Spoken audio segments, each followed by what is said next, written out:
All right, guys, we're going to be going over how to trigger a drip campaign here. It's going to be the same steps from the previous ones. I'm just going to make it a little more generic for you so that you can use these same steps in any triggering of any drip campaign. It's really straightforward. To trigger a drip, what you have to do is you have to put people into the groups that trigger the campaigns. Okay, so in Agency Elephant, hopefully you've heard this a few times by now. Drip campaigns are triggered by putting people into the correct group to trigger them. So every drip has its own group. It should. Every single drip should have its own group because they're different purposes and different groups trigger those. So you can add leads here, put the people into a group to trigger a campaign like a quotes not closed campaign or quote follow-up, and it triggers it. Same thing goes for the list import. So for if you're in the video series of making money tomorrow and you're triggering an age leads, a quotes not closed, any campaign that you're trying to trigger, any drip that you're trying to trigger, not advanced campaign, any drip that you're trying to trigger, it's all about putting people in the correct groups when you import those lists or you add the leads in manually. Okay.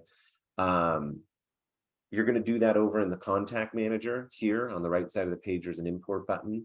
When you import leads into the system, you're simply going to put them into the group that triggers the drip. So prior to importing anything into a group, make sure you go and take a look at the drip that you are going to be triggering. If it's aged leads drip campaigns, make sure you view the verbiage and make sure you edit the verbiage accordingly before you import that list or add a lead and trigger the drip, because you cannot change the verbiage once you've triggered it. You change the verbiage prior to it. Okay, even if you have a list of 200 people and only 50 have ran through, you cannot change the verbiage after you've already imported the list into the group or after you've already manually added the lead into that group. Okay, so to trigger a drip, you're going to come over into Contact Manager.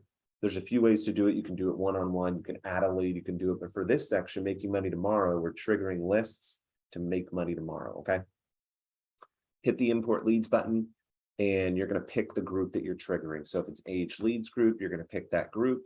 If it's a quotes not closed group or drip, you're going to hit the quotes not closed.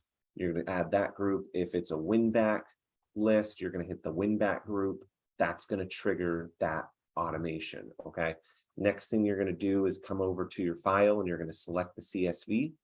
If you don't know how to edit your list to import it to Agency Elephant, in the comments of this YouTube is the video on how to edit your lists.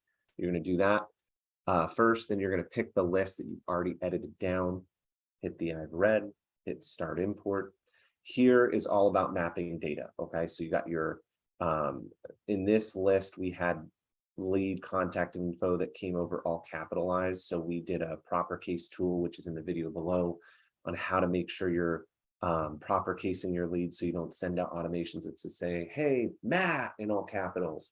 It's your insurance agent. They know it's automation. You want it to seem personal. So this will show you what data has mapped over into Agency Elephant, and it will put it into the correct category of Agency Elephant here.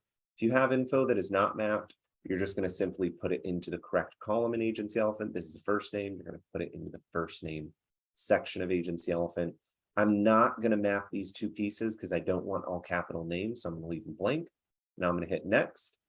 In this section, you should have seen this a few times: keep existing data, update data, append data, or manually edit data. I personally always use the append because I don't want to change info. I just want to add info like a group to trigger that automation, right? So I'm going to use the append and hit finish import. It's going to take a few minutes to process. Once it's processed, your drips will show off fired here.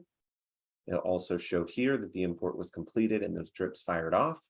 If you accidentally put all of your import into the phone section of Agency Elephant, not mobile, it will not send an outbound SMS drip to that client because it was titled as phone. Phones in Agency Elephant are landlines. Mobiles are cells. So if you're importing a list and this says mobile, it should map it to the mobile. If this says phone, it will probably map it to the landline or the phone, right? So make sure you're mapping this stuff to mobile. And after you follow the steps, it'll import it and send out that drip. Let's go make some money and run some quotes.